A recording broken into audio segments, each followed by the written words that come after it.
I am Chef Philippe Parola with Can't Beat 'em, Eat 'em, and I got three very special guests. And here they are. Lance, introduce yourself.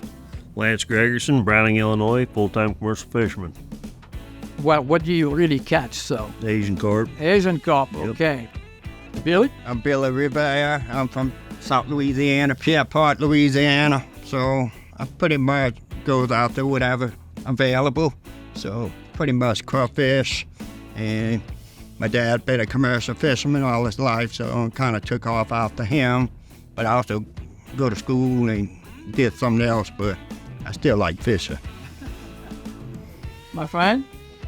Chef John Reason with Chef JP Outdoors. I promote from soldier to chef, retired Army, went commercial fisherman and decided to keep commercial fishing and go to the culinary roots and graduated from Louisiana Culinary Institute, and I'm now the lead consultant chef for Louisiana Direct Seafood Shop.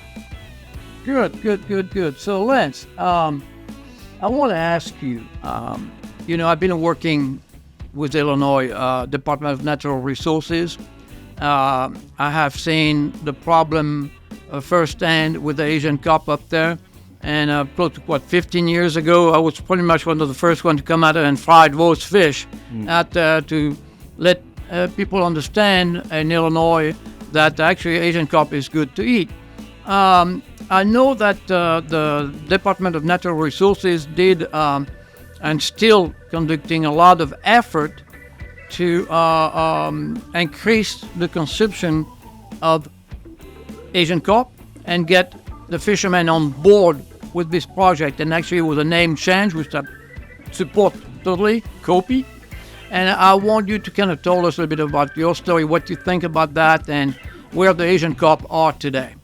Well, the Asian carp are everywhere, and they're not going anywhere. They haven't really managed to succeed in eradicating the species that they're after. Well, eradication is not easy, and I don't think it'll never be. No. I think that to me it's a bad word to use today because it's impossible. We got them down here, the bayou over bayou, and you got them up north out there tackling the Great Lake and so on and so on. It's impossible. And east to west, it's amazing to where they spread out. But if we succeed to harvest them, with a commercial plan, then we can reduce the population of those Asian carp where they are not a threat to the native species and the overall the aqua ecosystem in some way, the aquatic life that they displace. Right. So, what do you think about the effort from IDNR, and where do you stand with that? I mean, you still work closely with them? You think that they're in the right direction? We're not on good terms, really. We don't get along very good. Well, tell me why, because, we're having, Illinois is not far out to be like Louisiana.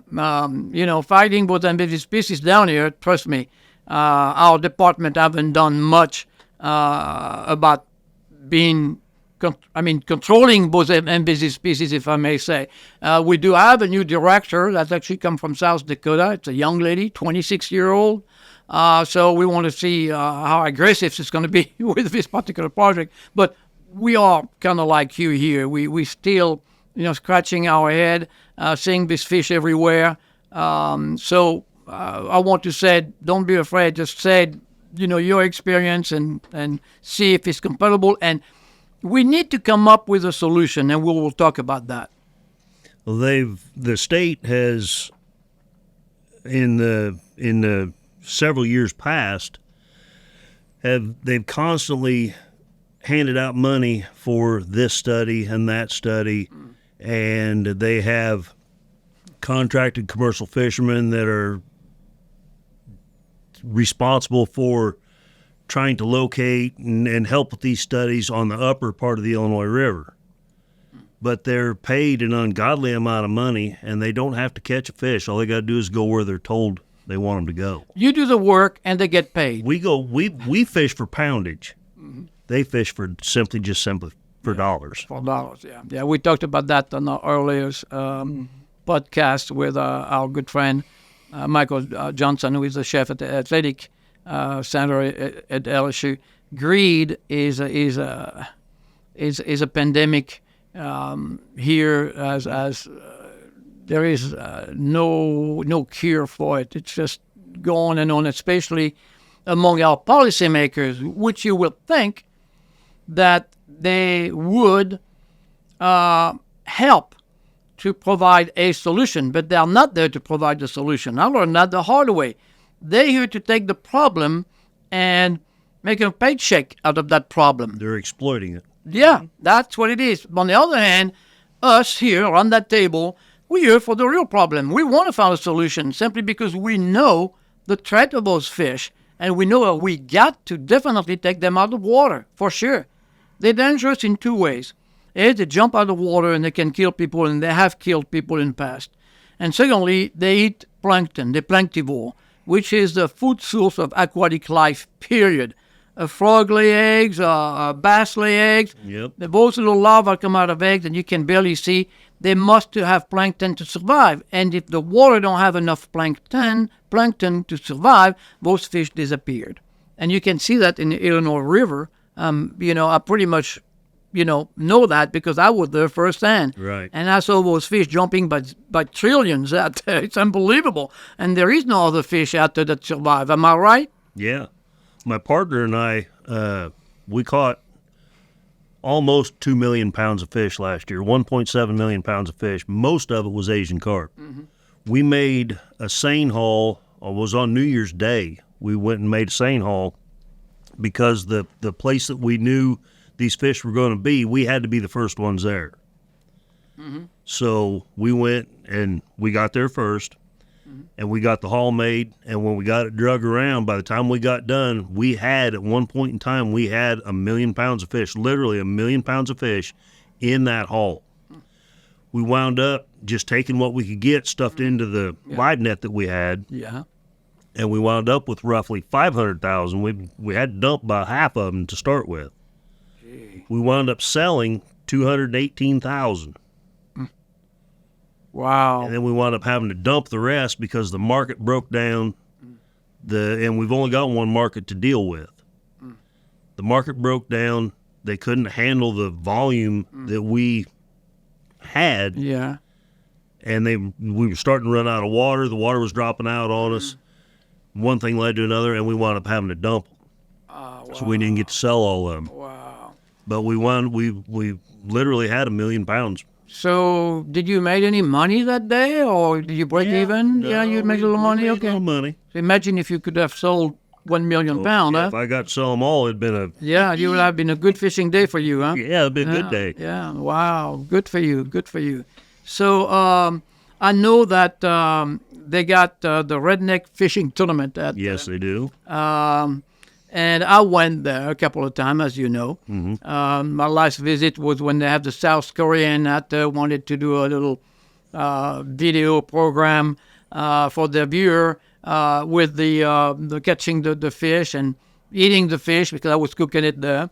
That redfish tournament was done probably, I would say, 15 years ago started, something like that? 17 years ago? No. 2015? 2015. There's no way it was 2000. 9 years ago.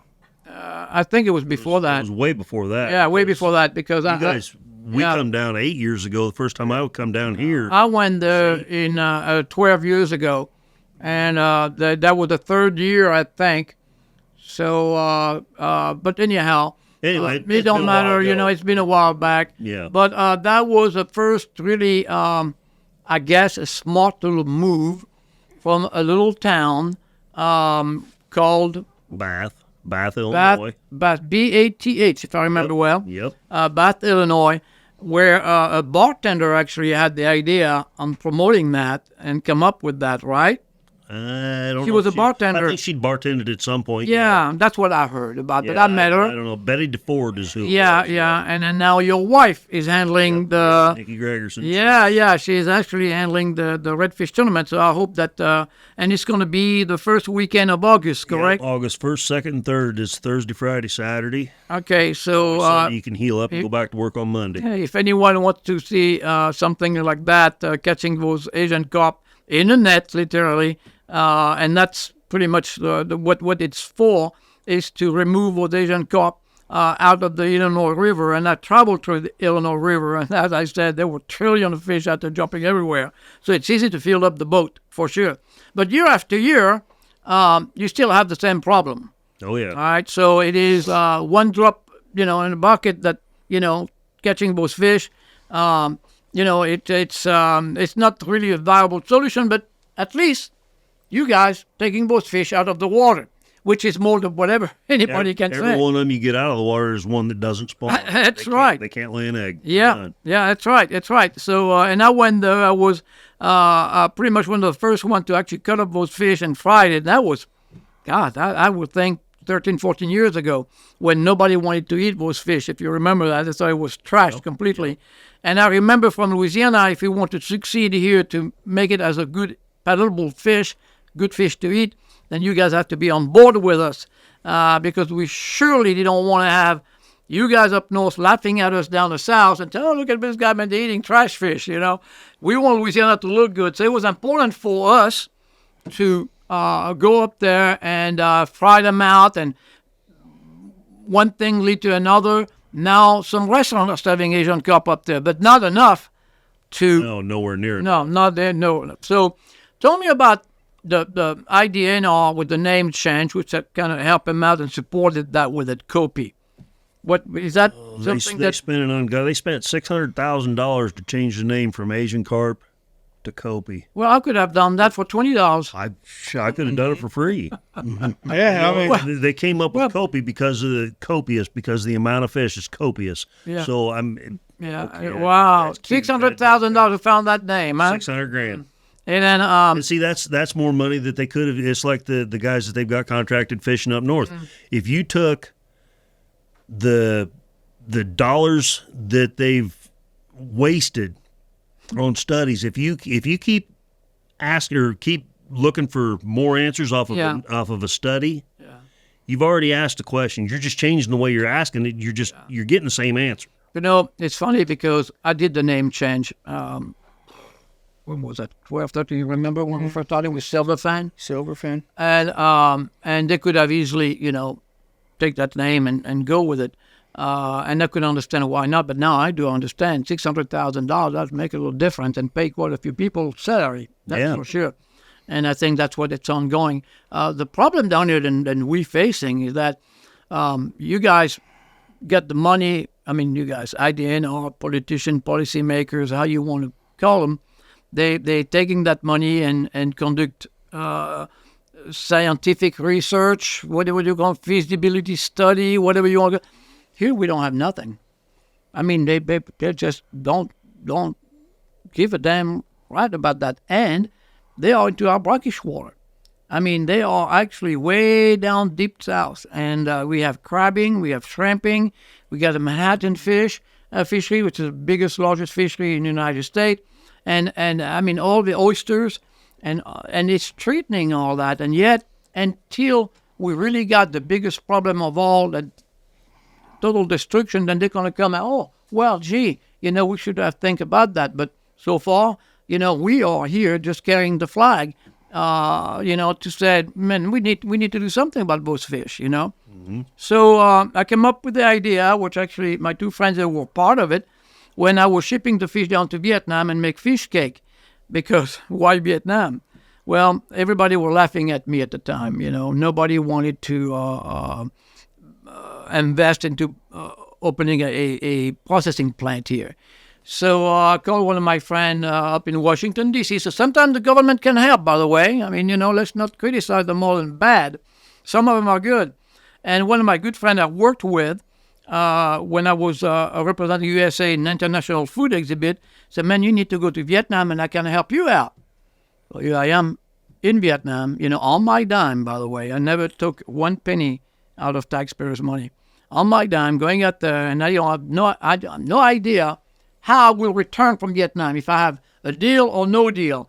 So I took the money, hired one of my friends, we went down there, and we got 5 processors lined up. And every one of them, because we were introduced by the United States Embassy, every one of them wanted to work with us. So we selected one, and then we started to ship the fish down there, which you were part of that, and you were part of that. Yep. And I went down there several times, teach them how to make fish cake. We opened the market. We were in Illinois at the university, U of I think it's called, University of Illinois. Big university, by the way. Wow. That was impressive to see the food court. That is unbelievable. And so we got one of the biggest food service operation in the world on board, and we're supposed to meet the executive, and I want you to know that story, from that particular company, because I proved myself, been in different university colleges and serving the fish cake and seen success.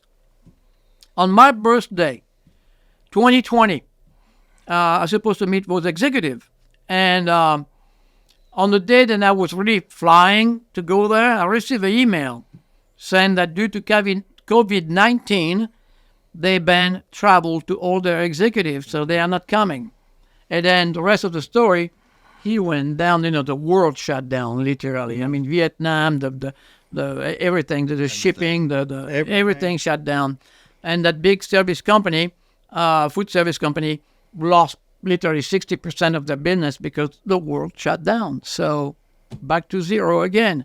So we're trying to revamp that. I came up with a book, Can't Beat 'Em, Meet 'Em, and Asian Carp is a big story. But I also, talked about Nutria, wild boar, 40 invasive species in North America with recipes, easy to use. So, the Asian Carp is definitely a big deal for you guys up there. I know a lot of money has been spent. And so at the present status now, where do you stand with fishing Asian Carp? Are you fishing Asian Carp still? Or you have buyers for it? What is it? We've got limited buyers. Limited buyers. And what they buy the fish for? The one that we deal with is a fish meal plant. Mm-hmm. They press the oil out of it. They make the meal for feed additive, high protein feed additive for animal feeds. They press the oil out of it, and I don't think they do anything else with it. I think those are basically the two things that they do. And the oil isn't for human consumption. No. It's for feed.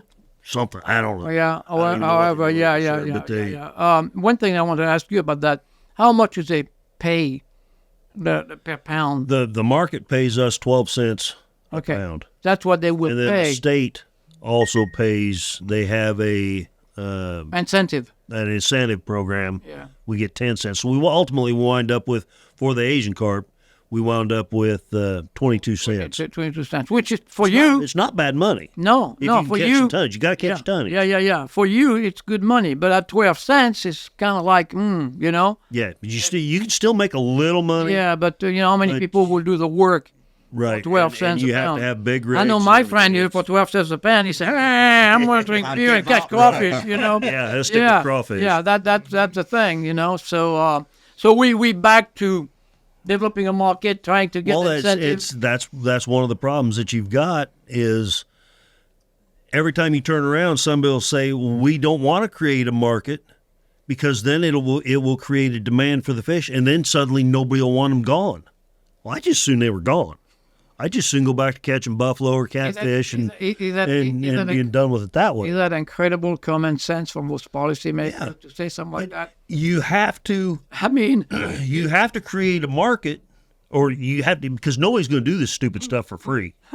You're not going to. Tell me about it. It costs a fortune to do. I know. Boat motor costs you $15,000 for 150 horse. Boat's going to cost you another $25,000-$30,000. Trailers $10,000. Truck $50 to $100. Depending on what you get. Maintenance, nets, ice, everything. Yeah, it's all. We did the calculation at one time, and I think it was $470 per day for a fisherman to go out there with everything, insurance and all that. I think it was $470, I think, something like that, per day. And that ain't counting paying for help either.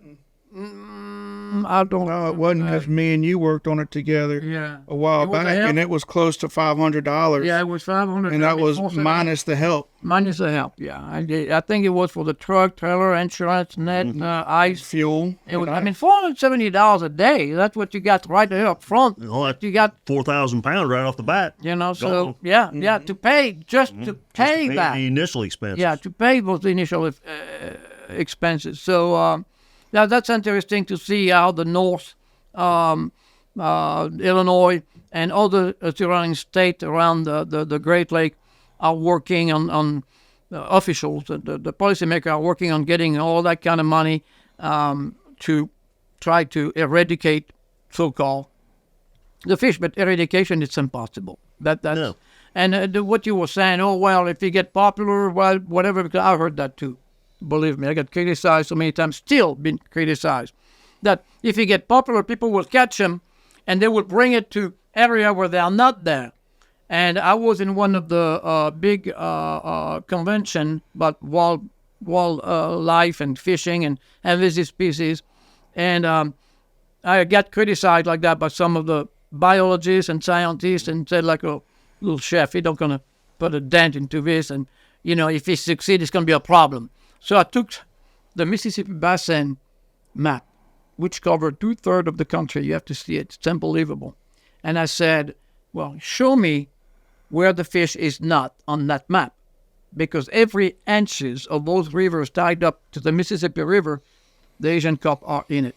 Yep. And I said, you are telling me that, you know, they will take it and bring it to other places that are not. Come on, man. I said, that's so big. stupid. It really is. And it's no common sense out there, period. And then when you said that, oh, well, you know, if we if it get popular and we harvest, what I forget what your statement a minute ago when you said that when they don't want you to harvest too many of them. Oh, to make them sustainable. Yeah, to make them sustainable. They said that there was not the way to go, right? That's what they don't want. They'd So- rather they keep talking about poison.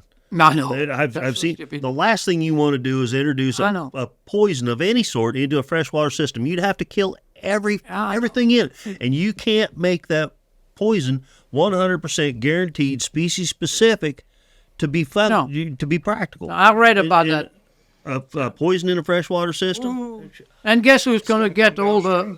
Can you imagine when you come down to Louisiana, all these floating fish? Everything's gonna come down. How that's going to affect us down here, right? And then the Gulf of Mexico, how that's going to affect the Gulf of Mexico. Did they? That is absolutely, as I said, there is absolutely no common sense. But again, No. to answer your question, I'm going to give you a question.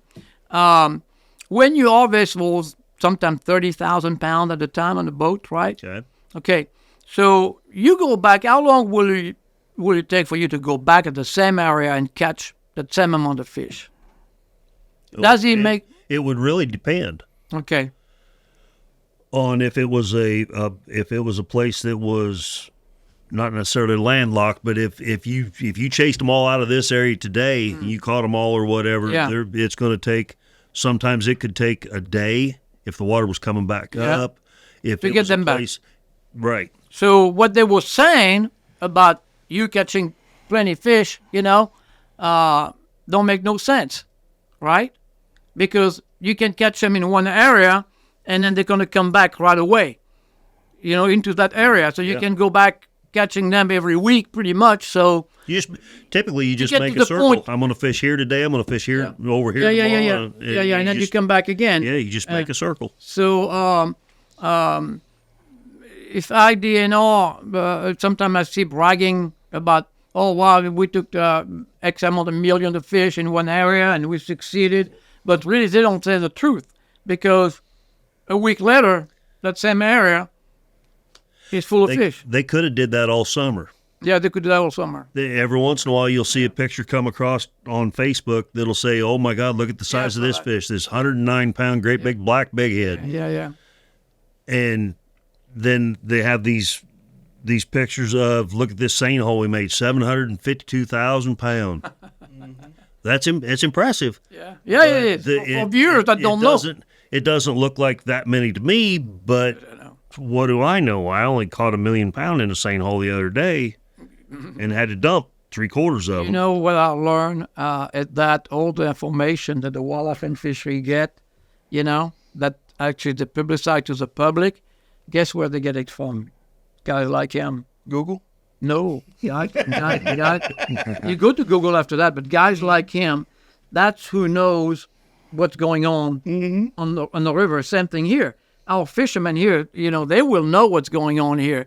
And then they will or not say to the wildlife and fishery, and the wildlife and fishery accumulate those kind of response and say, oh, look at what we did. They take the credit. We have found this out there, but the fishermen really did it. The fishermen do all the work. Yeah. And they could have done not necessarily that kind of numbers all summer, but they could have caught fish all summer long. They'll send a semi, the state will, they'll send a semi to pick up fish that the contracted fishermen, there's 8 or 9 crews that get paid an ungodly amount of money to be up in these areas and fish. They'll send a semi to pick up the fish that they catch, and it'll leave it sit there for a week. Jesus. And then go pick them up after they get done. Sometimes In the summertime? In the summertime. Well, how can you have to be for feed fish meal? I think it is either cannot meal be or consumed. there's another market that deals with fertilizer. Yeah, fertilizers. Yeah.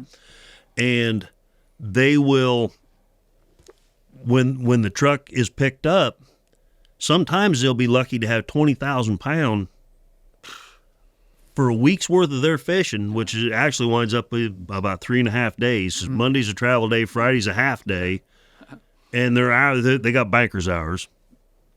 But those 8 or 9 crews can't put more than 20,000 pound most of the time on the truck, and it ain't worth sending the truck. I know. We've got one crew, my crew, my partner and I, we'll catch 20,000 in a day. Is that Clint Carter? Nah, we fish with him once in a while, but he's just a buddy. He is something. That he's guy. a buddy of mine. Definitely catch some fish too. But so I was traveling up there during the wintertime, and I was supposed to meet this guy on a coffee shop, a fisherman, and while I was traveling, it was in Grafton, Illinois, and I looked at the side of the road, and it was snow, by the way, and I saw this pile of fish on the side of the road, covered the snow, but you could see it was fish. It was Asian carp.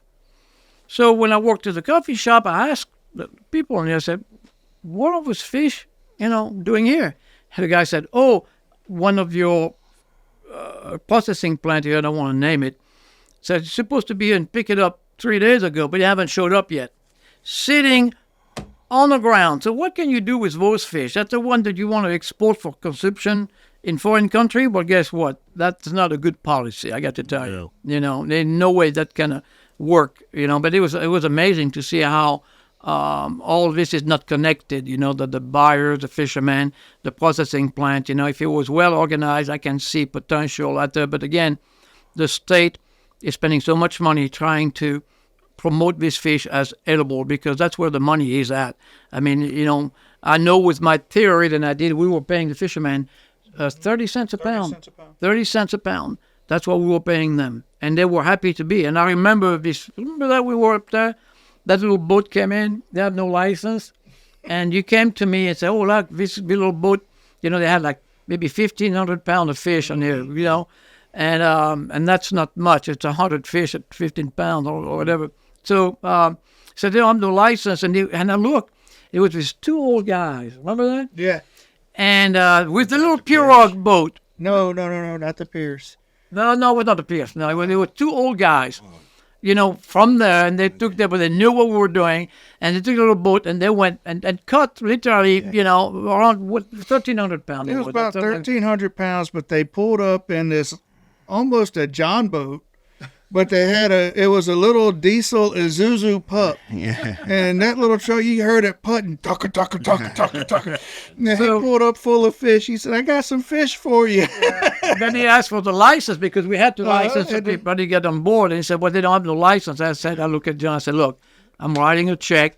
I don't give a damn if the wildlife and fishery is going to call me up and put me in trouble. But those guys deserve every penny they have. And they were happy as they can be to get that check, that's for sure.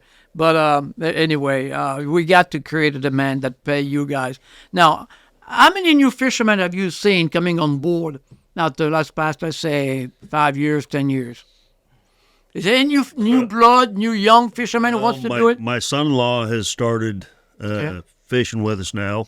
Okay, So that's one. That's one. Let me see. Did I tell you about my son-in-law? No, I'm up to about one. You haven't drowned him, huh? No, not yet. Not very many. Not very many. You see That's some the same thing here. You see some guys come out of the weeds that have been fishermen all along, but you'll see them come out of the weeds when fishing gets easy. In wintertime, the fish slow And the down, money is things get good. cool, and the money gets it's decent. Yeah, decent. And when it's easy, the guys will come out and Yeah. try to scoot in and make them a little bit of running money or something. But for the most part, not very many people. Yeah.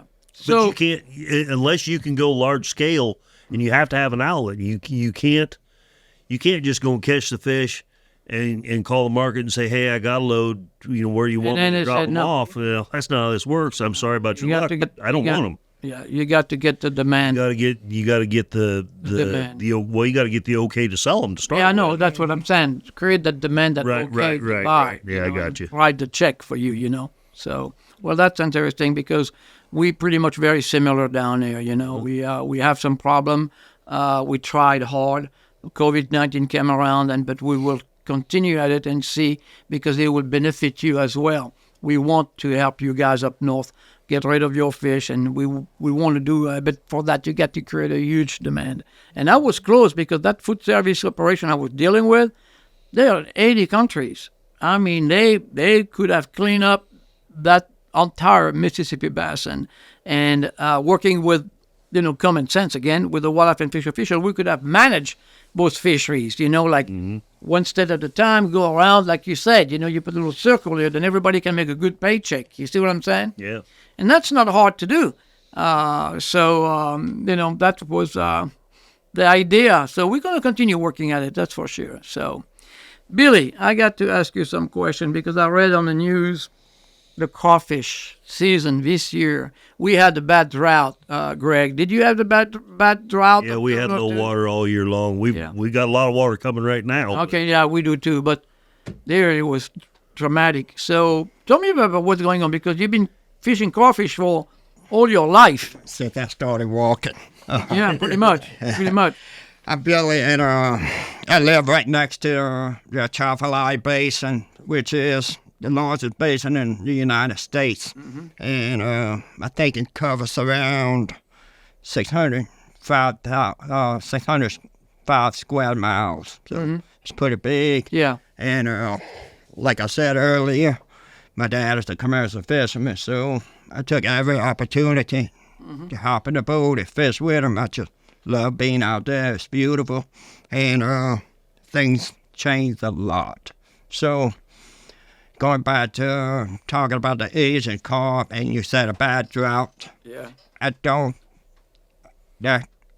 think that pertains more to the farmer, the pond. And I don't think it would affect us because the pond dried up too much. Yeah. And the crawfish burrowed real deep. And I think... You will have a good season, you think? I think so. We're going to be able to catch plenty. Me and him went ride, so I brought him on a tour. Okay. We rode about, 50 miles, made a big loop. We made a big circle, I'll tell you. And Did you see some Asian carp? we saw... We see some fish running, but I never did see nothing jump. It's cold. Well, that's So- really cold weather, so they Yeah, kind of go to sleep during the cold A weather. friend of mine baited some traps, and checked a couple of traps of his, and they had 10, 15 crawfish, which is a good sign. And, it's still low, so I figure in a couple of weeks we'll get started. So let me ask you this one question. Do you think that the drought affected the crawfish farmers in reality? Or are the crawfish farmers taking advantage of the drought to raise the price up where I heard a bulk crawfish a pound would be like $18 a pound That's unbelievable. 1875. It's all We'll about talk about that. No, we need. it's all about supply and demand. Same thing like Lance said earlier. We need to keep it sustainable. So, I don't think you'll never eradicate the coal pit fully. Yeah, I know But- that cannot be.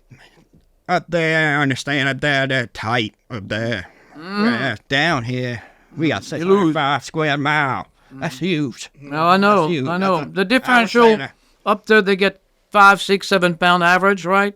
About 8. 8 pound average. Over here is 25 pound average. Correct. All right, we can see some 30, These fish are huge. 30, 40 pound easily at there. So I know we don't we So say that. I think my solution for them and us as well, if we could get it started, is put a quota on fishermen, not take everybody in. They did the same thing with the crabbers Yep. because they was just getting too much Yeah. crab fishermen, and it was Are they putting a quota on you guys on crawfish? not So you can They catch talked about it, but they you can can't catch as do it. many as you The reason why I don't think they do crawfish quota is because crabs and shrimp and oyster, those are all run by federal. So it's got a little federal Yeah. rules to them. Crawfish at the state. Yeah, So yeah. wildlife officials don't want to do that. So Yeah, it- yeah. But Too much work. They should. But anyway, they should put to keep it under control. I think we could just fish a quota comfortably, like a season, and I don't think it will hold up because Well, you don't good want to money. eradicate. Like you said, if we spend $400,000 set up and fish for a year, and then what happened after a year? Yeah. You lose everything. So you want to Yeah. keep it sustainable and just keep it under control. Yeah. So where I live, I think so far it's under control because the basin is so big from Yeah, I know. Lafayette to Morgan City. And, It's know- huge. And they get plenty Asian carp at me and you. and they're big. Roll the So, water. but They jump in the boat. And then one time you made a statement in some places they were jumping everywhere. And you say, oh, no wonder I'm not catching any crawfish in this area. Yeah. So they do disrupt some wildlife, natural wildlife out there too. so Have you seen Nutria out there? yeah, we did. out I there mean, too, huh? they started a bounty program, I say about 15, 20 years ago. It's definitely helping. But they still have huge amount of nutria, especially down Venice, Louisiana. Yeah. I'm telling you, they got that nutria rodeo. Yeah. Yeah, 35. They got 3,500 I nutria. want to go to that really In bad. what is it? February 25th, 26th. February 25th is Yeah. the Nutria Rodeo. Yeah, so But, if you want to come down and see it, it's unbelievable. And they were saying that they don't put much of an effect on the nutria population out there. So they got a new duck invading. Ducks, that not develop- much into ducks, but like I told Lance, Well, y'all put them in a gumbo out there. You don't have to worry about that, all right? but I was telling Lance we went to a famous lake called Duck Lake. Yeah, Duck Lake. We And, went there. Yeah, we went there. Yeah. So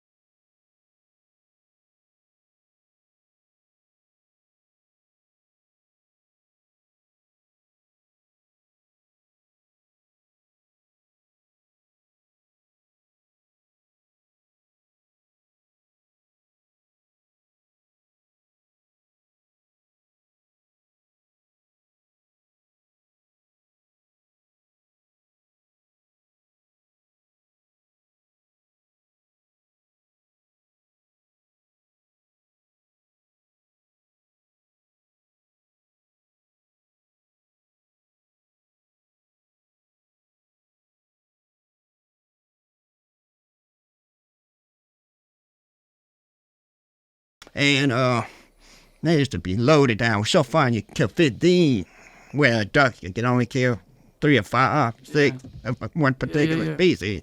But the poodle was good to eat, and we loved it. And you kill 15. We have them in Europe, in France, by the way. Poule d'eau. poodle. Hen of water.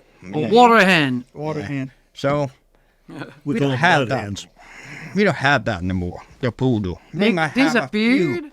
Why? I was telling him because I said this lake used to have hydrilla grass. Mm-hmm. Guess what? It ate up all the hydrilla grass. Asian carp. It cleaned up. I haven't seen that thick I weed. think especially the grass The carp. grass carp would have done it. Grass Yeah, carp grass load carp. up and Yeah. They can Yeah, gobble but I that think the every Asian day. carp does. Oh take yeah, a little part of- part of yeah. Asian carp. They are Asian carp too. Because that's like underwater weed Yeah. and it's soft. Oh, man. And I think they'll suck up. Geez, that's something new for me. I have no Yes. clue, and actually it will disturb the birds. I mean, and that's interesting for the hunters to understand that the wild duck are at stake because of those Asian carp. You know, one thing that talking about that, when I was up there in Illinois in Bath, and I traveled through the Illinois River, and one thing I noticed is that it was no vegetation on the bank. You know how dry the bank are, and I never see any birds flying around either, like we have here. You know, prey bird or bird that come and eat fish or whatever. Seasonal. Seasonal. Yeah, but I noticed that. The ducks are spring and fall. Yeah. Is when and then you got your local ones that'll nest, and you get a lot of geese. Yeah. A lot of geese. Yeah, you guys have geese. Up there, yeah. But as far as the other types of birds and stuff, we've got the what do they call them? The blue herons, and then you got the white ones. I don't even know what they're called. It's some other kind of a heron. Some of those herons are invasive down here, by the way. Yes. The wildlife and fishery guy was over here a minute ago. But let me tell you how important. You know, I didn't realize. I always thought it was a pain in the butt to have this weed. I mean, this weed is so thick from the top of the surface of the water all the way to the bottom. It's a dark green plankton. Yeah.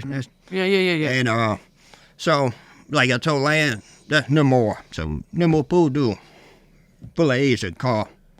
Plus, the crawfish love to molt in them grass to protect while they were in the soft shell stage. So if there's no grass, Then they're they can't wide protect open themselves. and they don't have no habitat to survive, and the fish eat the crawfish. That's another important thing about crawfish, keeping up the crawfish. Well, Because before that, crawfish molt depends on how the water is, Yeah. and you can see all the exoskeleton shell floating in them hydrilla grass on the top, so they get away from the fish. I mean, it's so thick, it tangles up. It's hard So- for the fish to. ladies and gentlemen, one thing I need to say.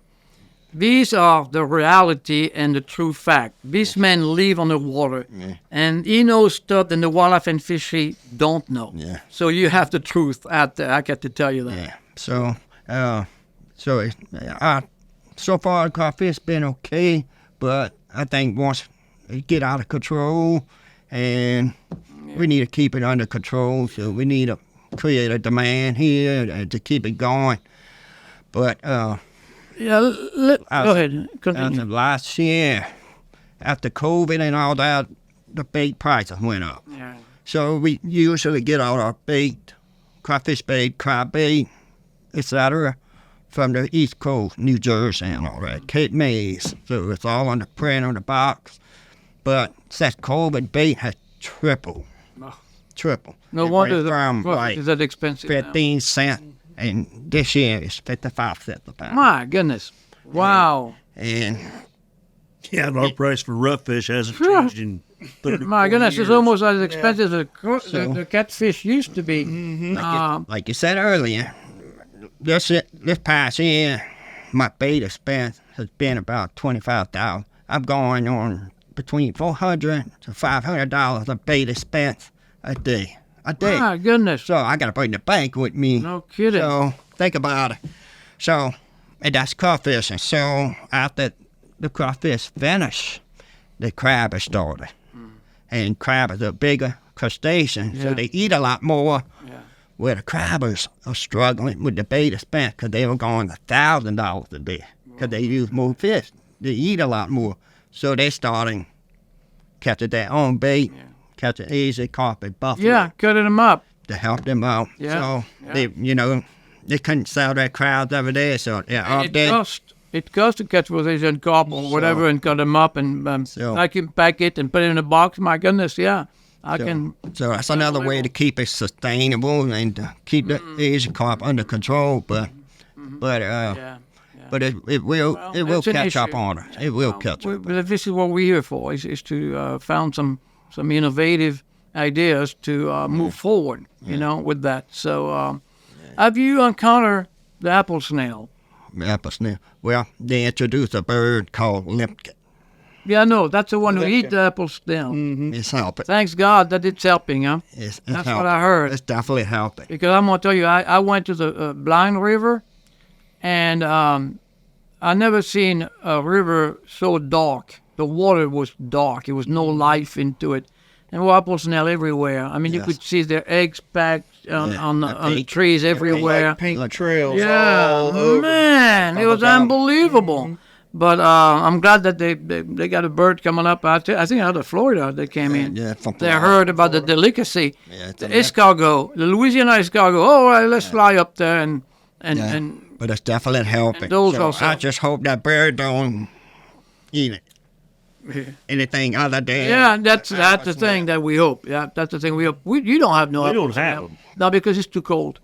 They like to live in those water here that high temperature. So We were when we come down last year in January. I walked across the yard over to an old shed, and I saw this snail, and I'm like, "Wow, man! Look at the size of that thing! I'd never seen nothing that big, you know." yeah, And I know. come to find out, you guys got them everywhere. Yeah, oh yeah, they everywhere. did. They took I don't over. think where you saw those, on one side of the Chafalala Basin, so it doesn't flood like the basin. Mm-hmm. So the Chafalala don't have as many apple snails. I did catch That's one good.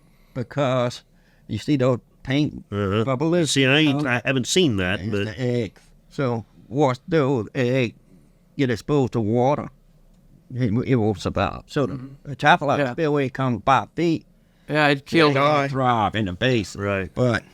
But on the swamp side, Same way with our snakes that we've got, our river bottom snakes. You know, we used to have a lot of great big snakes in the bottom. And in the wintertime, whenever you get high water, snake gets run out of its hole. Yeah. And Yeah, next thing you know, he's froze out because we ain't done with winter yet. You guys are. We ain't. yeah. That's something. Yeah, that's unbelievable. So, my friend over here, John Reason.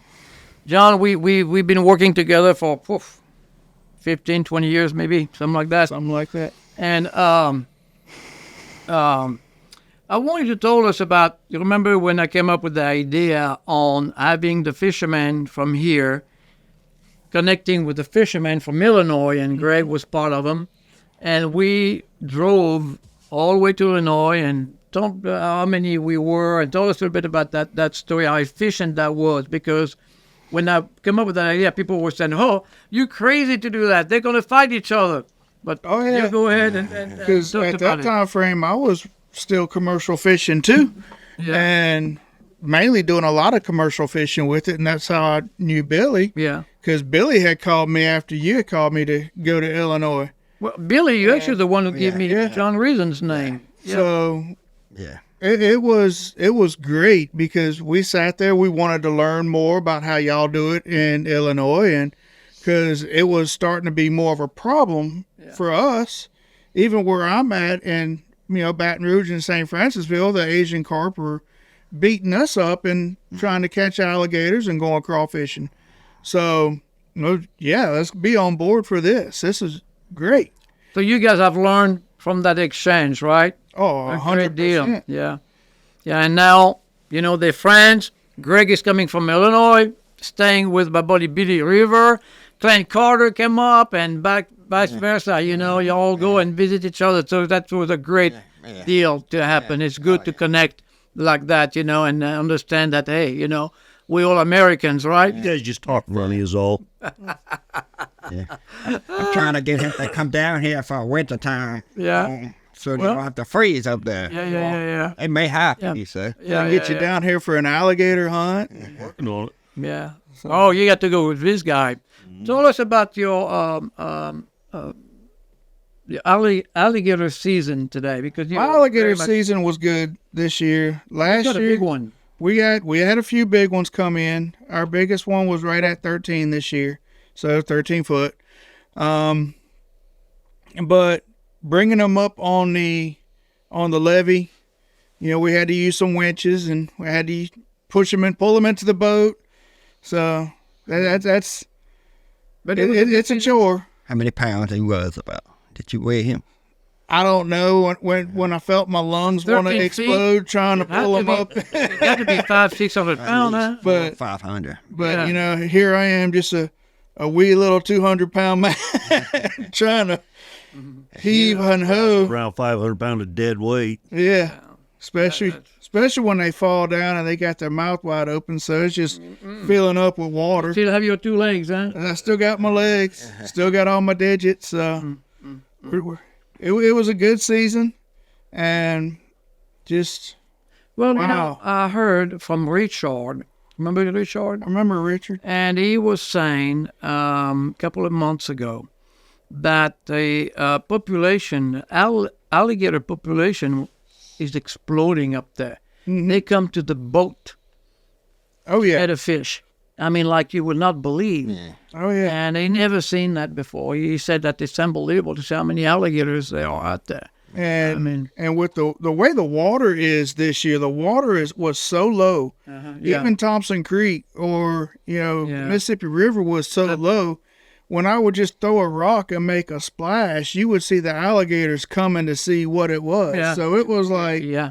all right, well, I Wow. want this one and I want that one, and then you see Big Boy coming, and you're like, I definitely want him.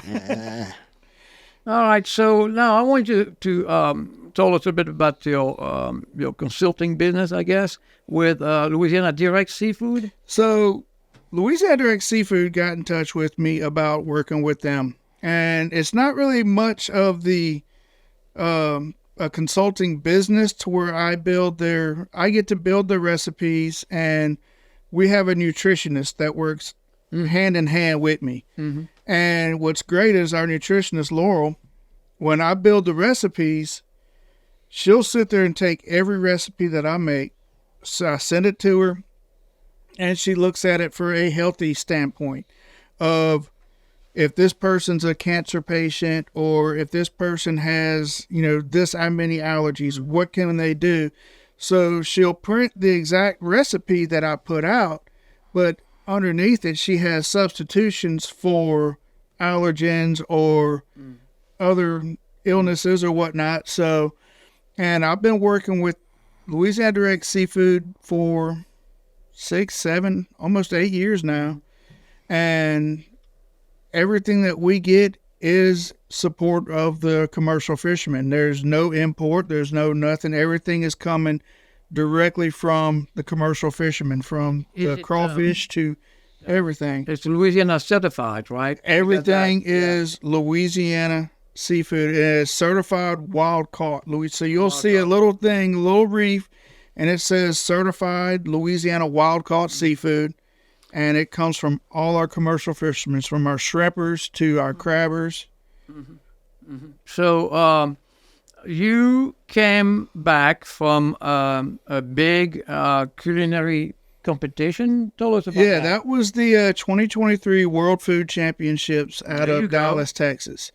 That was my very first full-blown competition like that. And the part that they put me in, the description for it was soup.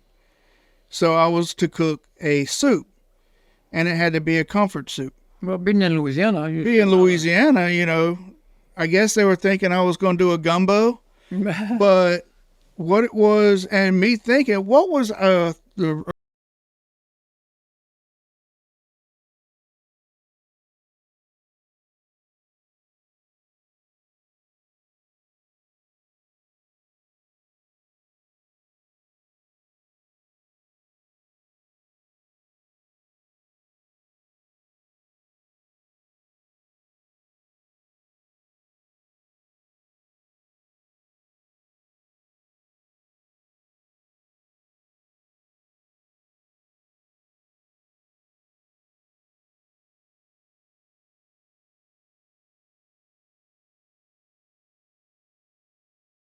for the world, And to place, just Yeah. I'm still on, cloud nine for that because, I enjoyed understand it. how That's a pretty good difficult. feather in your cap. Yeah, it's a good feather. It's very difficult, and was a big challenge like that, and to place to place there, it's just a big Just time. a place. So next time you learn from that, and next time you'll do Oh, better, yeah. and hopefully one day you'll be the champion. Yeah, That's what we want. that's what I'm hoping for next year. Yeah.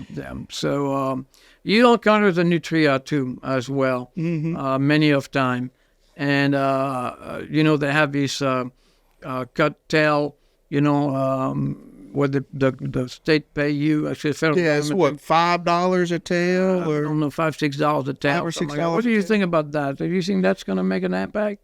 I They've been don't doing think that for years. they've been doing it for years. I mean, and Close to 20 the years. Nutria-Rat, the nutria is the same as a wild boar. You're not going to get rid of them. No. And it's like the Asian carp. You're not going to get rid of it. Yeah. And wild boar, eat them. Nutria, Yeah. eat them. The Nutria-Rat has a pork flavor. I mean, it's not. Everybody's like, oh, everything tastes like chicken. But if you take the Nutria-Rat, it's We should it's say got a everything tastes porkish- like nutria. Exactly.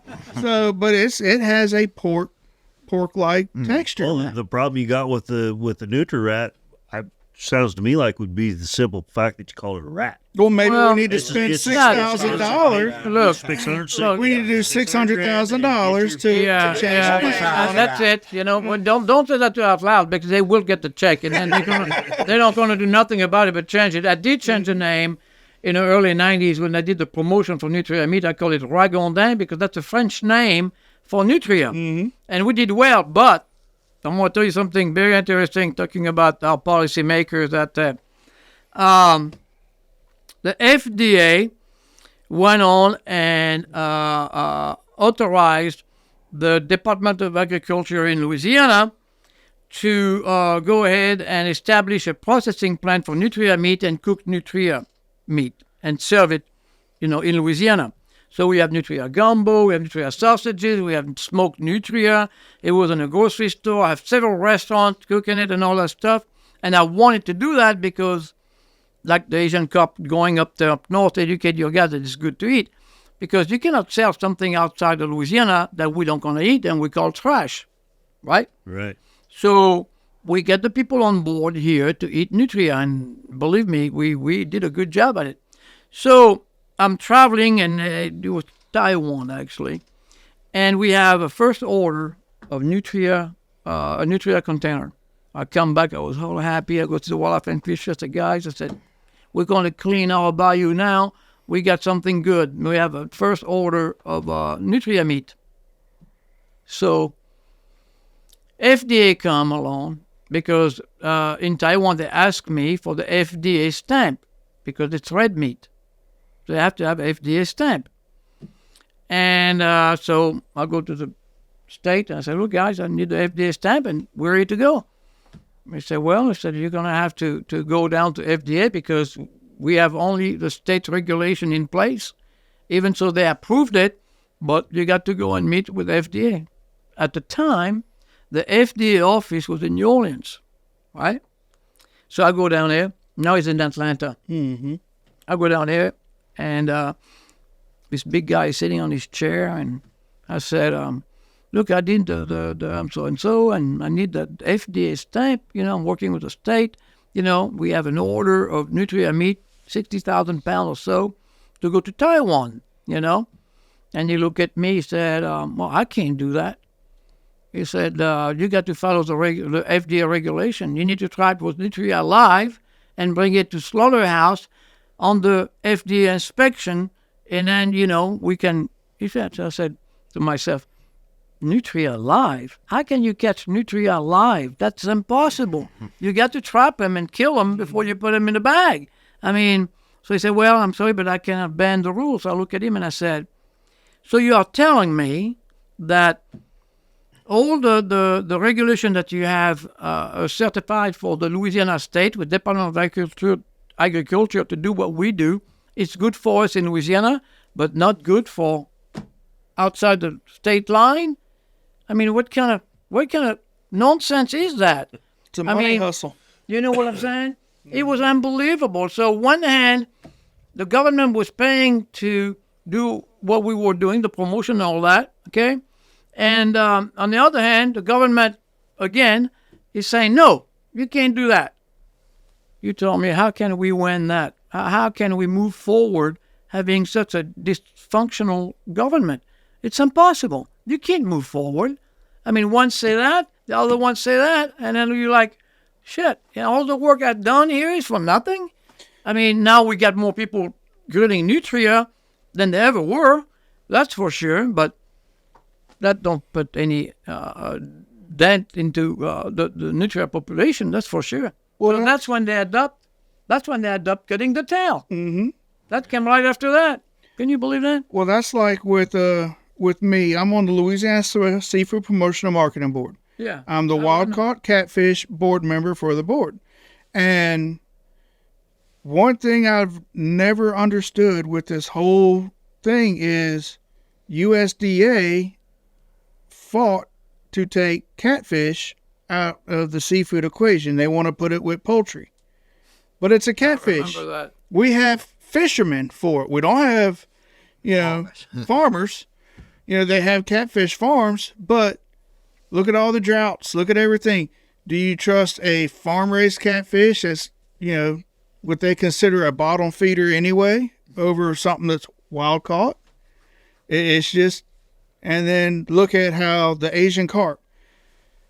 Remember back in the day, we all know in Louisiana they called black drum trash fish. Mm-hmm. Black drum was the trash of the trash fish. Same way with sheephead. And same way with sheephead. Now, sheephead and black drum are in the markets everywhere. Let me tell you, I'm sorry to cut you off. You know how much I sold the black drum fillet at Rouse's the other day? A pound? Black drum fillet a pound. Guess how much? Let's see. I know with Louisiana Direct Seafood Shop, we sell it at a affordable price, but at Rouse's, I'm probably going to guess close to $12 a pound. Wow. Double. $24 a pound. See? $24 a pound of black drum fillet. I took a picture. I could not believe it at Rouse's. I said, who can afford to eat that? Well, it done the same thing. $24 a pound. They done the same thing with catfish. Yeah. When I started fishing back in 1980-ish, 80, 81, I was just a freshman in high school. I'd moved down here from Wisconsin. I didn't know anything about fishing at all. But I started helping some guys, and I started learning. Eventually, that's what I do now. But when I started fishing, catfish were 60 cents at the market. Right. Buffalo were a quarter every day. Carp were dime to 15 cents. And that was a coming. You had bullheads. You guys call them pollywogs, but bullheads you sell for 45. And that was about all we really had. That was in 80, 81.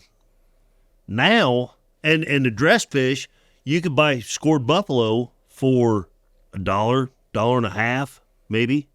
Mm-hmm. That was then. Yeah. Now it's $4.50, $5 for scored buffalo. Catfish is for fillets at home just from a market. Yeah. Is going to cost you about $5. Oh, that's cheap versus here. That's cheap versus. But the price on buffalo has dropped to typically around 20 cents. You can barely get rid of a carp, and catfish have dropped down to 45 or 50. Mm-hmm. The price has dropped for the fishermen, but the process price. I want to know where the discounted prices are. If the fisherman's taking the beating they are, how come the fish ain't cheaper at the market? You would think. So again, the fishermen, I always say that they get beat time after time. Absolutely. It's a shame. The first thing I did when I was doing the Asian Carp, I set up a meeting with the fishermen and I asked them, how much do you need to go catch those? And they were said 25 cents a pound will go. Yeah. And I put it 30 cents a pound because I understand that's the end that feed you. And shame on those business people not to understand that. That is the end that feed you, for sure. That's unbelievable. Talking about the catfish, Gino Marino at Gino's restaurant, he's paying over $8 a pound on catfish today. That's wholesale, not retail. Wholesale to a restaurant. I guarantee you that $10 a pound on the catfish fillet is probably what you're going to see here in a retail store. And a lot of it is farm raised that you'll see.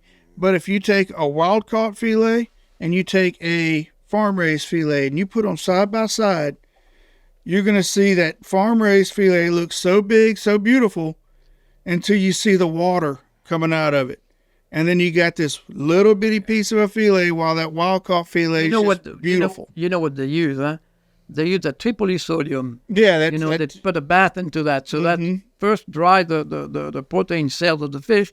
And then when you put them in the water, that protein cell pumped up and swallowed as much as water as possible. But when you cook them, it goes right back down. well, look, if you cook, let's talk about the beef industry. It's pretty much the same thing. They always have stuff in there that you don't even want to know. But when you take a hamburger meat and you put it on a grill, you cook it. You take an 8-ounce hamburger steak and you cook it.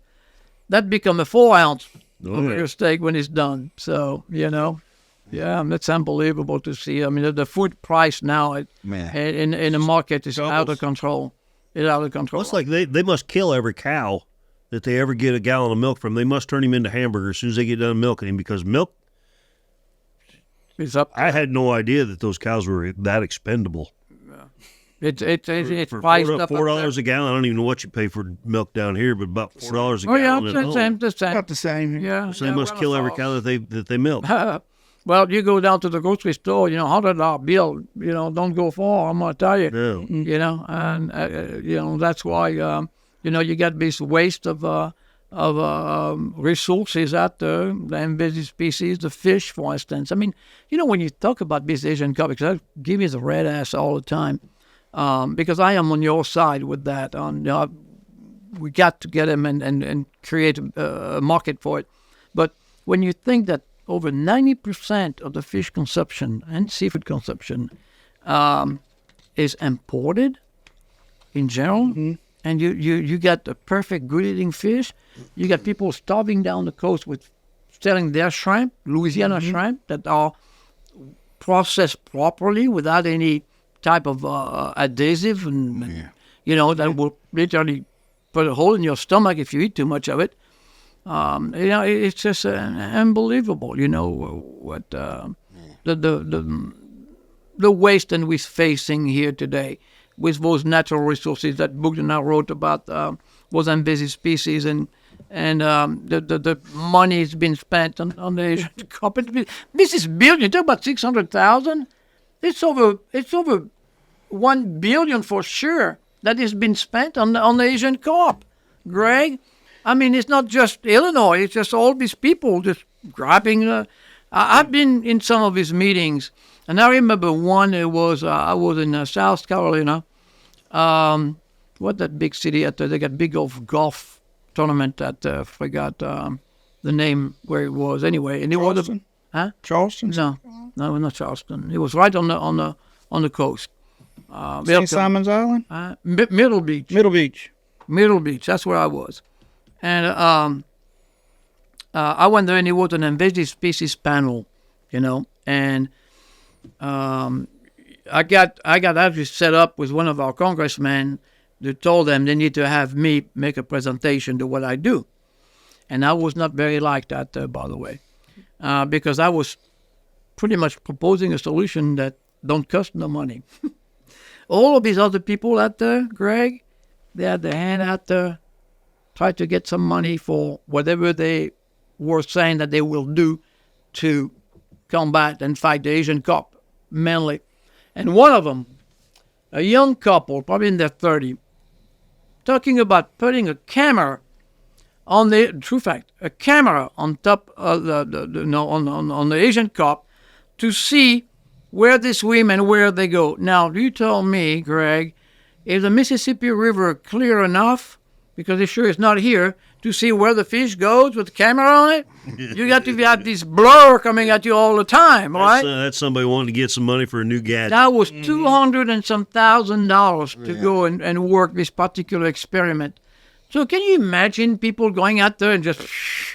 And that's what they do. They go to those meetings out there, The people are singing. They got money at the sitting because they got to spend it somehow from the government that is set away from. And this is where we go. Yeah, And, everybody wants a piece of pot. Yeah, Everybody does. Yeah. About, Yeah. about the fish. I mean, you need death before it goes anywhere else. I got to tell you another story quick before we hand that up. I got invited in Arkansas, and they had this national meeting about, I forgot what the name of it. It was an invasive species panel about the Asian carp mainly. And they have roughly 90 to 100 of these scientists that, sitting in that room. And the Department of Wildlife and Fish in Arkansas called me up and said if I would be able to make some fish cake for them. I was not in Vietnam. I was way before Vietnam back then. So I had to make this by hand, work my ass off, excuse my French, to provide a luncheon, for these guys. Sanitary. So I said, okay, I'm on the phone with the Arkansas. I said, okay, but I want to be able to make a presentation of my theory of what I think need to be done. You got it. We'll give you some time. And so I feed the guys, and in the afternoon, that was my time to go in. So I got my chef jacket. Can you imagine that? And I got 90 or so, head, I call them, the scientists. And I love science. I think science is good, but some of the science is just, I need to get rid of it. But anyway, so I'm out there, and I printed 100 color copy. I made a little. You saw it. You remember that 100 pages thing? That booklet. Cost me a fortune to do that. Think about it. That was 8 years ago, 9 years ago, something like that. That's when I first started with you. Unbelievable. So I brought those 100 copy out there. I worked my ass off again. Excuse my French. Feeding those people, bringing those stack of booklet, and I put up on the table out there. I said, well, guys, I think that, I think the solution to it would be to, eat them. Create a market, pay the fishermen enough money, create job, boost the economy.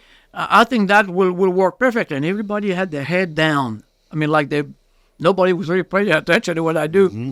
So I'm talking, and one of the guys said, well, look, we're running out of time.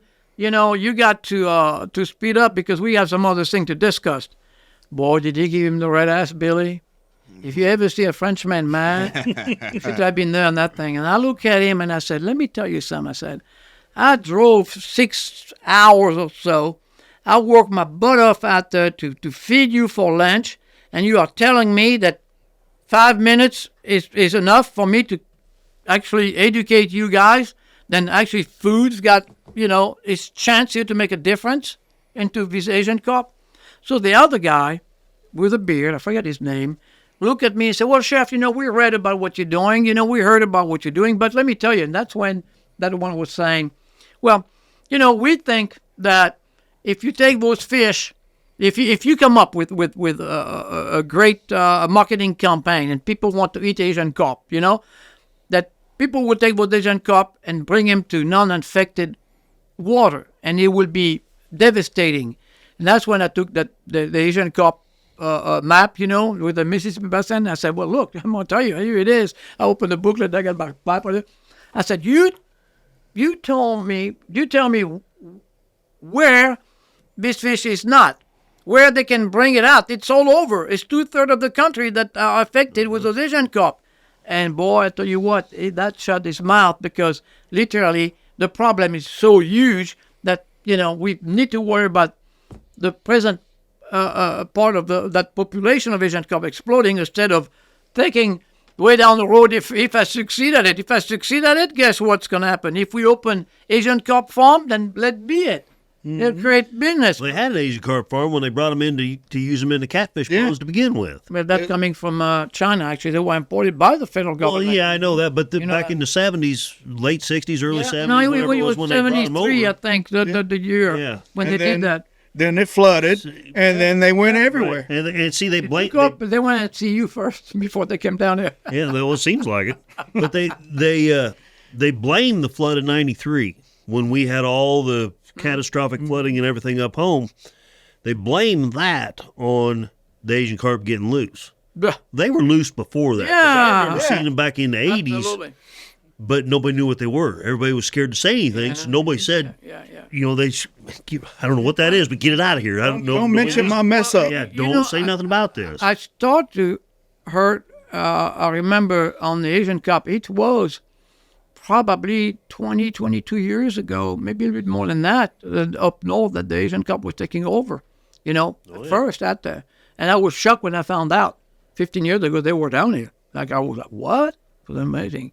But they should tell you, these scientists, I'm telling you, it was close to 100 of them in that room. They're all there, their hand out there to get a paycheck. They don't give a shit about the solution. Try to manage this population. So we have work to do. So. And see, I was like with Louisiana Direct Seafood Shop. I get the honor to do fish demos. We demoed tuna. We had an alligator gar. We did a good demo on that. And I was able to bring in, I got with Richard and I brought a Asian carp in. Yeah. And we demoed and cooked the Asian carp. Mm-hmm. Everybody loved it. Oh, I know. Everybody loved it. And so, I mean, it was, the market's there. It's potential. Well, the market is there, but to get to that market. Get to that market. That's the key, to have a processing plant to process those carp into boneless fish product that people can eat and conveniently use at home with microwave little tray or whatever. That's the key, is to be able. And let me tell you why, I will not continue doing that. Well, I'm going to tell you why. My first solution to the problem was to steam the meat and take those bones out of the meat and make a mixture and make fish cake out of it, which sounds very easy, correct? So when I went to Vietnam, the manual labor down here is very cheap, all right? So I had a little food plant. I got 1,200 people working under that roof. When you walk into this is not, you don't see that in America. Man, those people, I got picture and video on it.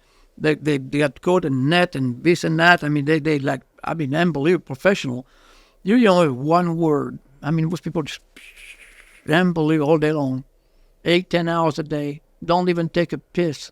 In the morning, you only have a lunch break, take a turn. And if one leave, they got 200 that want that job. You know what I'm saying? I mean, that's unbelievable to see that. I mean, so think about it. That manual labor that I have there to do this, I can't bring it over here. Do you think people will come and pick bones out of fish all day long? Well, guess what? No. They will not do it. They will not do it. And then the cost of it, even so if I could, the cost of it per hour, I couldn't afford it. Economically, it couldn't found. So I found another way to do it. And, we're going to wait how all this lead to, but hopefully one day, we'll succeed at it. But that's what happened. My first technique with the steam meat worked well down in Vietnam because of cheap labor, but will not work here. So I have to reinvent the wheel after COVID-19 to get ready, and that's with food technology and all. So, anyway, I want to tell you that. So now. You can tell your friends what happened. I took a leak on that one, man. Let me tell you. When that COVID-19 came up, I was ready to go and celebrate when I had that meeting set up with that food company. I said, this is it, guys. I'm going to be able to get all these guys to work, because the demand's going to be there. And boom. I'm going to tell you, that's why I was so happy when COVID-19 hit. I was not in a restaurant or anything like that, because when they called me and said, you're not coming to New Iberia as much, or you're not coming to the market, but we have a lot of people at home. They're going to be doing a lot of cooking. Yeah. Let's build recipes. Yeah. Let's build recipes. And that's what we started really hitting on, the recipe development for what can you do with our seafood. We will ship you the seafood with the recipe cards, and there you go. And we've been doing great with that. I have learned that the more convenient it is for people to eat, the better off you're going to be. Yep. Convenience is taking over, no doubt. Price, convenience, quality. That's a three main ingredient to succeed in the food industry. Really, seafood industry, whatever industry it is, quality first. That opened the door. the price second, because that's what they're going to ask you, and the convenience of use. Both three things. And that's what you got to think about when you build anything related to food product, period. So, all right, gentlemen. Well, I appreciate that. I appreciate you guys coming. I hope we'll do that again. Thank you for your visit today thanks for from having me. Illinois.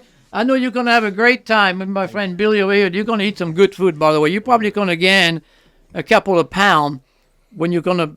Are you driving? You're going to drive back up? Yeah, I've done that drive. It's not that bad. No, it's not horrible. I'm trying. Thank you very much. Thank you, Chef. So thank you again.